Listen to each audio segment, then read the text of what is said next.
Administrator, would you please call? Yeah. you're Yes, free. okay. Council President Montesano Cohen, Present. Councilwoman Kinsella, Here. Councilwoman Mallory. Here. Councilman Benson. Here. Councilman Glass. Here. Councilwoman Doривall. Here. Very good.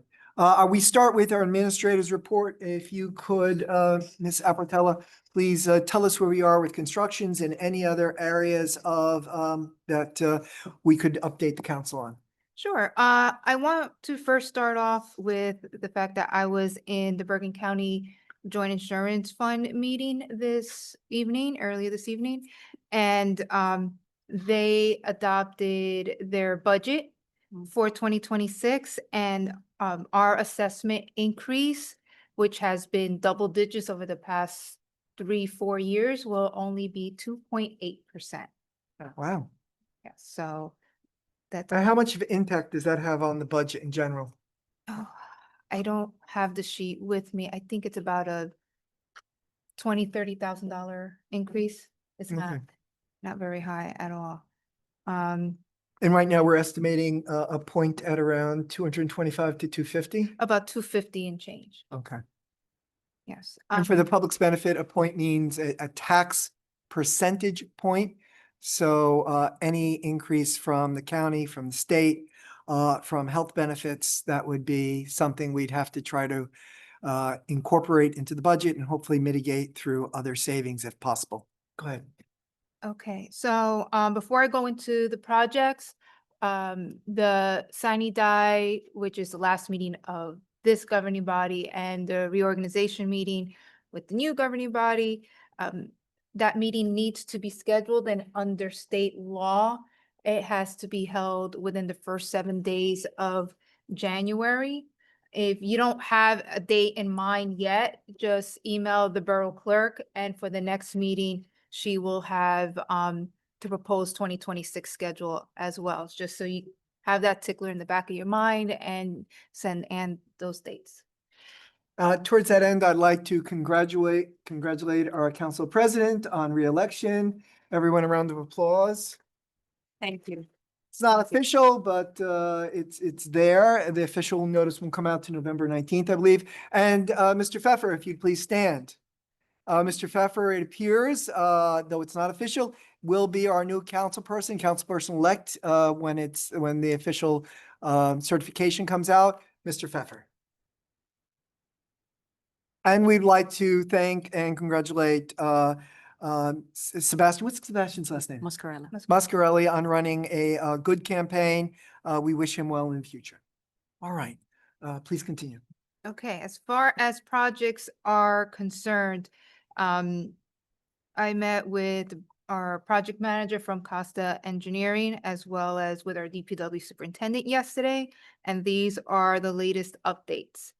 With regards to Borough Hall, it will, the exterior will be 90% complete by the end of the week.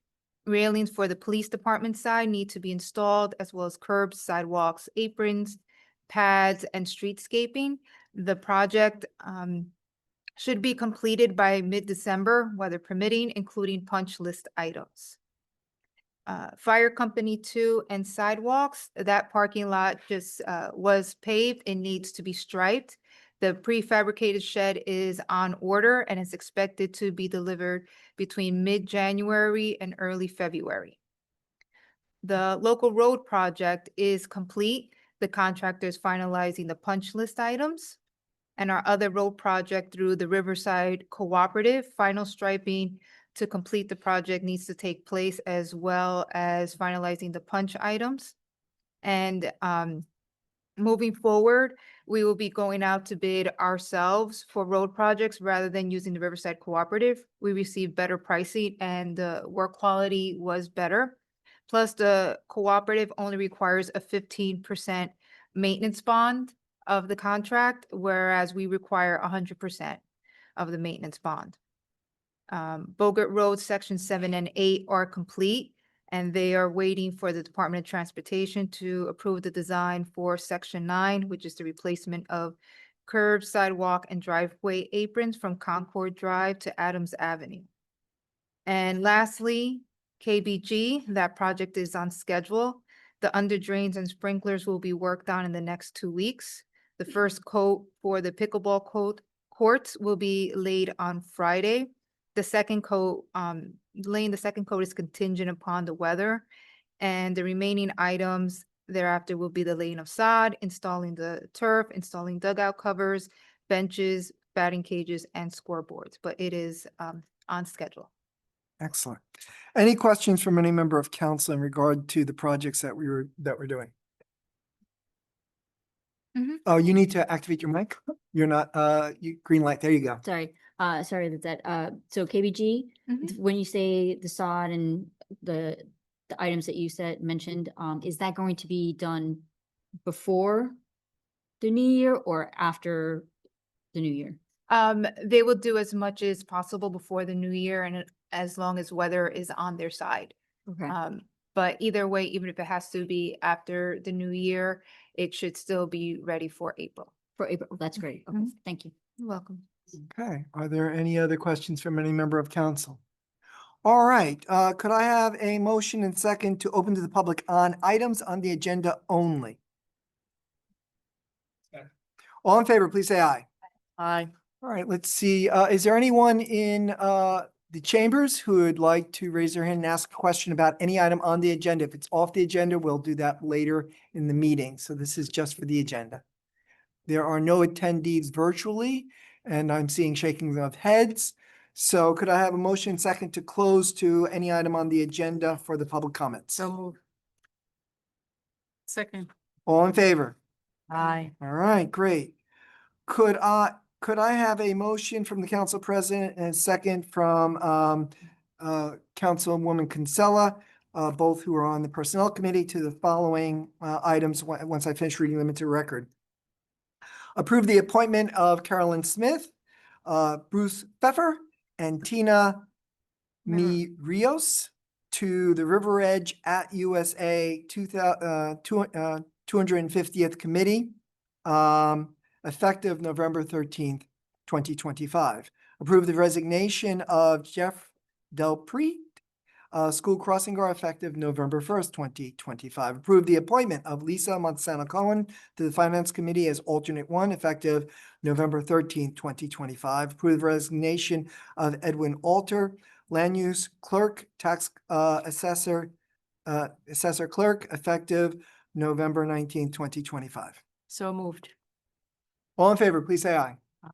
I'd like to, at this moment, take a moment of personal privilege and commend Edwin Alter for 7 years of outstanding service. There have been many letters of commendation that were sent to the council from people who were interacting with him in the land use board capacity.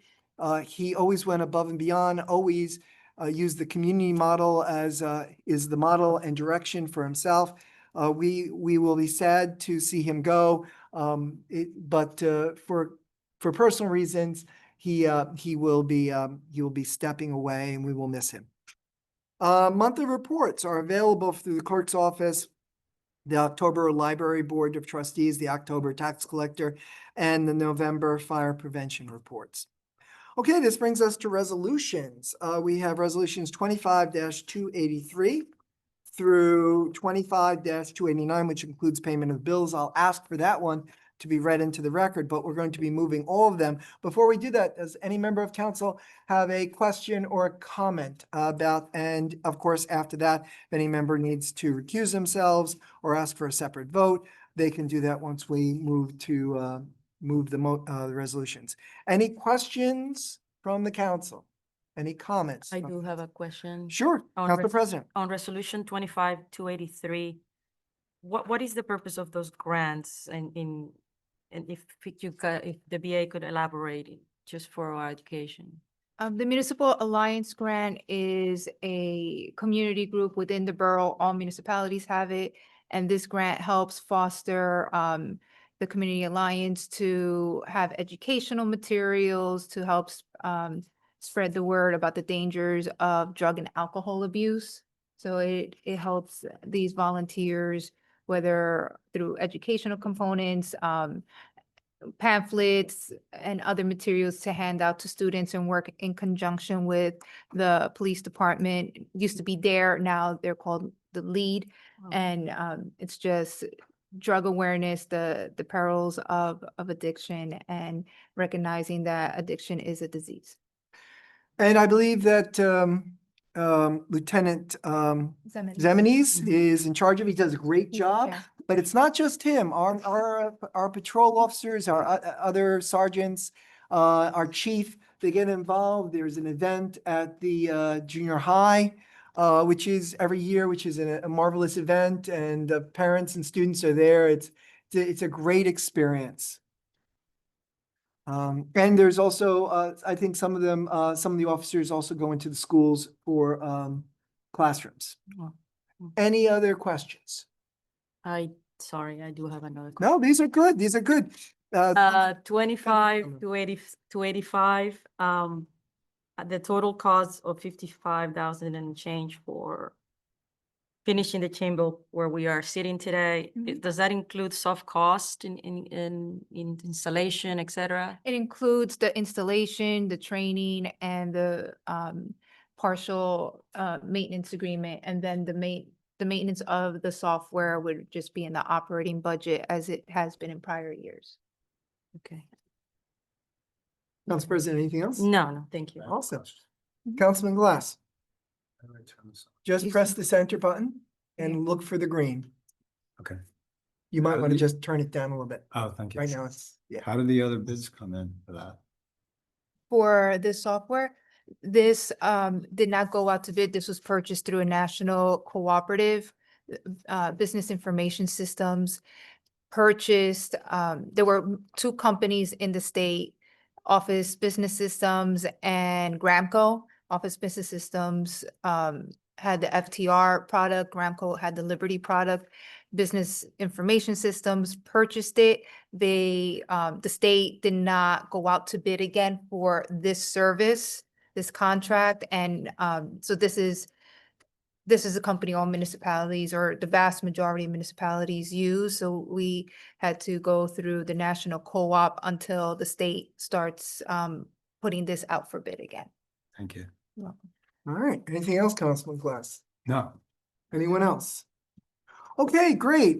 So could I have a motion and second to move 25 283 through 25 289?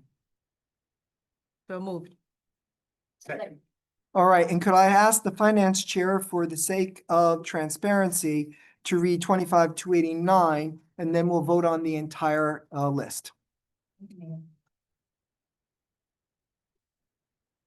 At a regular meeting of the mayor and council of the Borough of River Edge, County of Bergen, State of New Jersey, held on November 13th, 2025, be it resolved that the mayor and council of the Borough of River Edge approve the following expenditures. Current fund, $9,548,901.15. General capital fund, $240,394.34. Grant fund, $108,734.36. Animal control, $443.60. Trust other, $22,461.03. Payroll, $48,481.64. Developers escrow, $6,487.50. Recreation trust, $13,052.64. Okay, and that's now read into the record for transparency's sake. I now call for a roll call. Council President Montesano Cohen, Yes. Councilwoman Kinsella, Yes. Councilwoman Mallory. Yes. Councilman Benson. yes, Councilman Glass, yes. Councilwoman Doривall. Yes. I did say yes. No, recuse from all. But I recuse myself from all. I recuse myself from all things pertaining to recreation. Good, very good. All right, great. Okay, is there any new business before this body? Old business, proposed short-term rental ordinance. Mr. Shadani, would you be speaking to that? I certainly can, Mayor. Thank you. This is. If you would just activate your Sorry, mic sorry. and pull it down. Get used to the green light. Thank you, Mayor. This is a proposed ordinance with respect to colloquially what we call Airbnb. And short-term rentals is the legal term. This ordinance, as we have previously discussed, is based on the Jersey City model ordinance, which is the only one that has to date been upheld, although it was upheld in federal court, not in state court. So I've raised that because this is an area that has been hotly contested over the last 5 to 7 years in terms of what limitations municipalities can put on the usage of your own personal property as an Airbnb.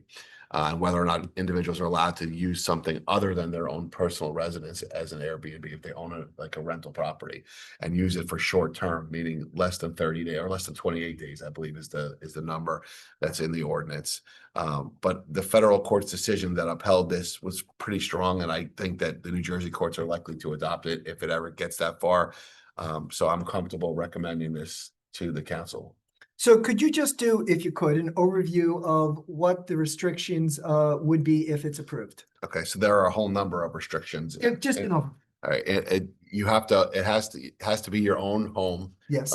It can't be like you can have more than one, you can have two, but one of them has to be owner occupied.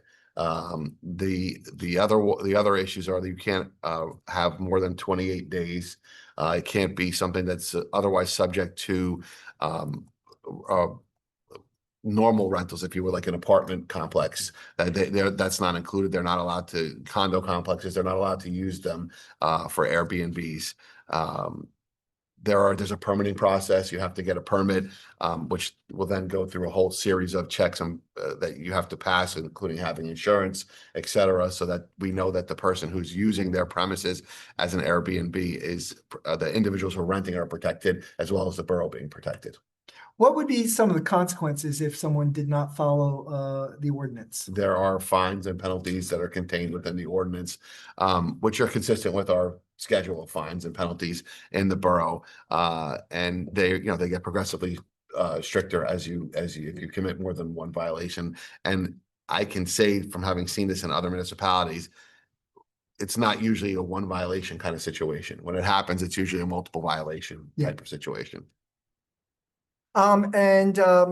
Who would be enforcing this? Would it be our zoning officer, our code enforcement officer, the police department, or would they all have some jurisdiction depending on the circumstances? All of the above. I mean, the initial permitting process would go, I believe, through the code enforcement zoning, and then the police department would obviously be on site if there's an issue. That report would then probably go back to zoning code enforcement, and they would issue the violation notice. Okay. And you're proposing this right now for discussion with the council. If the council is comfortable with it, it would be on for a first draft at the next meeting. And if there isn't time to complete that, then it would be on draft for the second meeting of January, correct? Correct. All right. Members of the council, questions or concerns? Councilman Glass. Just one question. Councilman Glass, green light. Thank you. You're welcome. You asked a great question, Mayor, but I'm wondering how it's going to be enforced. And this is just for thought. I don't expect an answer to this, but like, how are we as a borough going to become aware of someone soliciting renters for their property? Will we have someone like checking websites? Okay. I'm nodding my head because in the other municipalities that I know that have done this, the code and the zoning and code officials, they do check the Airbnb site every so often because it's easy to have like a alert that there's one for rent in River Edge. So then they can, if it's not permitted, then they know they just cross-reference it with the permit. If it doesn't have a permit, then they go and, usually they advise them nicely, take it down, to apply for the permit. And, if they don't, then we take further action. Thank you. I just want to make it clear, we have no bias against Airbnb. We're just using that like we do Kleenex for tissues, right? Oh, you mean in terms of the company itself? Yeah, yeah, Yeah. yeah. This is, that's why it's a short-term There's- rent. There's other companies that. Yes, Yeah, it's with just the no most bias. common or generic name. Right. Just like you might say Xerox, but Xerox is only Right. one company that makes copiers. Or Kleenex, which is, Yeah, they're Yeah. Kleenex for tissues. Okay, Yeah, absolutely. thank you. Now there would be no one who would be grandfathered, correct? correct. So we would, of course, need to inform those who are currently acting when it gets passed, that they need to start coming in for permits and things like that. Correct. And I found the specific violation and penalty code section, which I want to check. It's, the fine is up to $2,000 per violation, but not less than 100 and it's for each summons. So you'll get at least $100 fine, could go up to 2,000, depending how bad the situation is. And they would still have due process because it would go before the borough municipal judge. Absolutely. And so then if there were extenuating circumstances, they could present that to the judge. And if they had recurring violations, the judge can also make a decision about where in that $100 to $2,000 per violation. Absolutely. Good.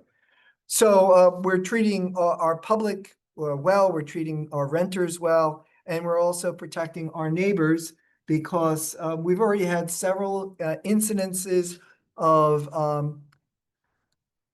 short-term rentals that have gotten out of control and that they have become almost riotous in the number of individuals at the location and their behavior. So we are responding appropriately to the needs of the residents, the needs of the potential short-term renter, as well as the individuals who are renting. Are there any questions or comments from council? Just- I have. Go Go ahead. ahead, Councilwoman. Just a quick one. Do you know what the duration of the permit's gonna be? Well, they can't do it for more than 28 days, right? They can't rent, but the permit is good for 1 year. Got it. Thanks. Oh, yes, that would be a distinction, yes. Anything else, Do the- Councilwoman Durham? Do the short-term rentals, if you think, do they affect affordable housing? No, they do not. But I should really allow our lawyer to do that. It doesn't count towards our affordable housing numbers. Affordable housing is permanent housing. But it does not affect, I mean, No, but- as real estate? No, I mean, the mayor's correct. The affordable housing regulations that are now statutory used to be what we would call the council, COA, that's gone now. But those requirements those numbers are for permanent housing that's available to, the 3 levels that they have. Yes. The very low, and Moderate. moderate, sorry, next was that. And this is all due to state statute, and the municipality cannot supersede the state. Mhm. But the rentals don't count. And is there also like the number of short-term rentals in a borough, in a town? Or there is no limit? I think what she's asking is, can we put a limit on the number of short-term rentals? I think the answer is no. I wouldn't recommend it. I Yeah. think that you're sort of treading on dangerous ground there. With the way it's been limited in this ordinance, which is, again, I think is appropriate and has been previously upheld, is that as the individual owner, you're allowed to have your own home and you can have one other one. And there are specific requirements if you have the second one, that are in the ordinance. So it's somewhat strict in terms of how many you can have, but I don't think there is a limitation other than by the permits. Yeah. So at a certain point, if the borough got thousands of permit applications, that might become an issue, but I don't think we're there yet. No. This is to monitor it. But all the other, correct me if I'm wrong, all the other attempts at writing an ordinance to address this concern have failed. And that's why we modeled ours after Jersey City's. It is as stringent and as reasonable, the 2 ends of the spectrum that the courts, the federal courts, have recognized as acceptable. That's correct. And the way, I'm sure everyone here can understand this when I say it, all of the short-term rental cases come out of the shore because of the Yes. summer rentals that people, there's a legion of cases that talk about how you can't limit that. So it's gone up to the Supreme Court of New Jersey multiple times. So it's, when this the concept of what Airbnb is, and I'm not again citing to the company, but to the concept of those kind of short-term rentals, when that became a thing, that created a whole new series of decisions in other places, or there were challenges. They were all shot down because of the decisions from the shore that said you can't limit people from renting their own personal property. So Jersey City found a way to make it work, and like I said, so far it's been upheld. Only because I asked only because River Edge is mostly residential, and seeing these different, I mean, like strangers and so many influx of people coming, I mean, that's why I asked. I don't understand. So that's why I asked if there is a limit to Oh. the number of rentals, or if we are having like Well, anybody we who have, could. correct me if I'm wrong, rent. but all municipal government has limited authority over private property. Our authority emanates from the state, and the state grants local municipalities certain ranges of authority, which our laws are called ordinances, not statutes.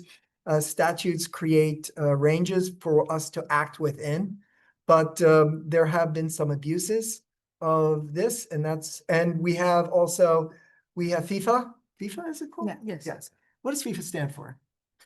Football Federation, International Football Association. Yeah, so there's that, which is a major soccer tournament that's coming to New Jersey. A good portion of it's going to be done in New Jersey. And given our past bad actors, not all, but we've had some bad actors, it's appropriate for this body to create reasonable Mhm. and defendable restrictions and protections. If I could say, this is a way, Councilwoman, of monitoring and having the people that protect the borough, the police department, fire department, the code enforcement, to let them monitor. Because the permit, then, once the person applies for the permit, it's known that that location is someplace where there may be an event. And to the mayor's point, where the problems happen is when people exceed the occupancy, they exceed the allowable number of Mhm. persons on a particular piece of property, because it becomes unsafe. So this way, at least the police aren't going to be overwhelmed if they're like especially during like FIFA or during a big event where a lot of people may be renting places, that you have a lot of these big parties going on and they don't, the police don't know where to go. Yeah. They have to get called. They're sort of have advance warning of it. Thank you. Good? Thank you. Yes. Excellent. Wonderful. Great questions. Great questions all. All right. Is there any other old business? Hearing none, could I have a motion and second to open to the public for any comment whatsoever? So moved. Second. All in favor, please say aye. Aye. Do we, anyone in the chambers? Sure. Okay, good. All right. And there's no one remotely. Okay, so could I have a motion and second to close to the public on, public comments? So moved. All in favor, please say aye. Okay, are there any council comments? Anything that's happening with your liaisonships? Well, we have the Christmas tree lighting, right? Just something that I missed. There is, the DPW is started annual planting across town. Yes. I believe the schedule and the roads and streets are available with the municipal clerk if the residents are desire to know where they are, At DPW. or contact DPW. But that's ongoing as we do every other year, and the planting is started. And it's very important because curb appeal generates higher property values. So as we restore our canopy, because trees get old and die and they're affected by disease. We had the spotted something, Lantern fly. what was that? Lantern fly. The lanternfly and everything else. As we replace the shrubbery, it has a positive impact on property values and curb appeal. So we want to do it for that reason. It has a positive impact on the environment. It lowers the temperature of the town. The canopy lowers the temperature of the town in the summertime. And it also adds to the environment oxygen, and it recycles many of our pollutants. So this is one of many, many benefits. And we're doing this with money that we're collecting from fees. And bonds. And so this is dedicated trust fund money Mhm. and from grants. And so in every way, it has a positive impact on the town as a whole and costs almost nothing. And to our in residents. addition to that, there are DEP regulations that require the towns now to replenish and replace trees. Which was not of our desire to regulate plantings on private property, but the state, again, the state grants municipalities a certain leeway to create our ordinances, and they also create expectations and demands on us. So this ordinance that regarding trees on private property came from the state, and we have to enforce it as it is written in the statute. It's a good point, Council President. Anything else? So we want to talk about the holiday tree, and that's Saturday, December 6th, December 6th. It's from 4 to 6? 4 to 6. 4 to 6. Six. And it's going to be right here. I've already talked to our rec director, Joe Rica, and hopefully we'll be able to have the podium right out on the front steps, which we did a long time ago before the construction. And the tree, of course, will be the tree off on between Tenny and Kindermack. Mhm. But being able to use our little itty bitty town square here, our gathering place by our 9/11 memorial, which will be wonderful. And I believe the fire department is doing hosting Santa. And we hope Santa arrives on time, though we know that the fire department will be bringing Santa in with the antique fire truck. And so hopefully Santa will grace that. And then there'll be time with Santa and cocoa and other sugar items to help parents have long nights. All right. Anything else from any of the liaisons? Nope. All right, great. Good. Could I have a motion and second from any member of council? Once I read into the record, the closed session resolution 25-290, resolution to go into closed session, exclude the public, attorney-client privilege, NJSA 10:4-12B7, proposed RFQ solicitation, item number 1, item number 2, Borough Hall construction update, item 3, chapter 384, item 4, potential litigation unauthorized street opening.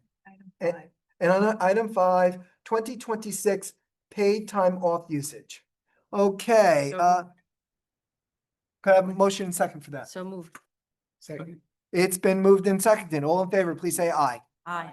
Now, Madam Business Administrator, we will not be coming back into open session to take any action, correct? Correct. So when we adjourn, we'll be adjourning for the evening until our next meeting, which is 24th, the Monday.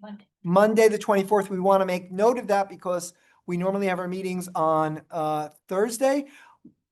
We moved it to Thursday because it's the one day that has one of the least holidays, but doesn't affect other things, like Friday's just not feasible for the public.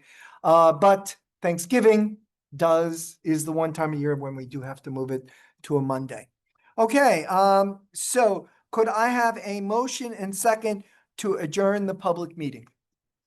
Second. All in favor, please say aye. Aye. We are adjourned. And if we could, yes.